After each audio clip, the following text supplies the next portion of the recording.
Ако започваш във фризьорството, спри да правиш тези 3 грешки. Казвам ти го като човек с 14 годишен опит за стола. Аз съм Оксана Стоянова, фризьор от 2011. Виж какво спъва начинаещите и как можеш да го правиш още днес. Грешка номер 1. Режеш без план. Влизаш и почваш да стрякаш с ножицата, без да решиш форма, ъгъл и контролна секция. Резултатът няма симетрия, няма повторяемост. Решение.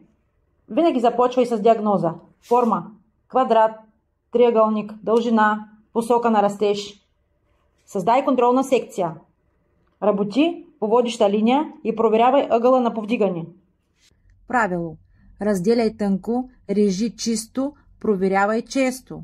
Грешка номер 2. Случайно дозиране на продукти. Сипваш половин флакон или сушиш на турбо с всичка сила. После косата е тежка, матирана или препържена. Решение. Работи с грахово зърно за крем, една помпа от финно масло, 2 напръсквания, термозащитна секция. Сешоар. Започни с средна топлина, насочвай въздуха по кутикулата и заключи с хладен въздух за блясък. Да, косата се реже с ножица, но се прави с разговор. Ако не уточниш стил, рутина и реални очаквания, после не е това, което исках. Решение. Правиш си мини-скрипт за консултация. Как се стилизираш всеки ден? Колко време имаш сутрин? Ползваш ли четка, преса? Искаш ли повече обем или контрол? Кое е твоето да и кое е твоето не? Като фризьор аз предлагам, но ти можеш да ми откажеш или да не ми откажеш.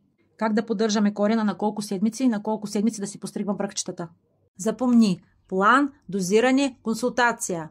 Овладееш ли тези 3, си на половината път до професионалист. Искаш да видиш как ги правя стъпка по стъпка? Запиши се за моя онлайн курс за начинаещи и вземи работещи шаблони за пострижки, продукти и консултация. Линкът е тук.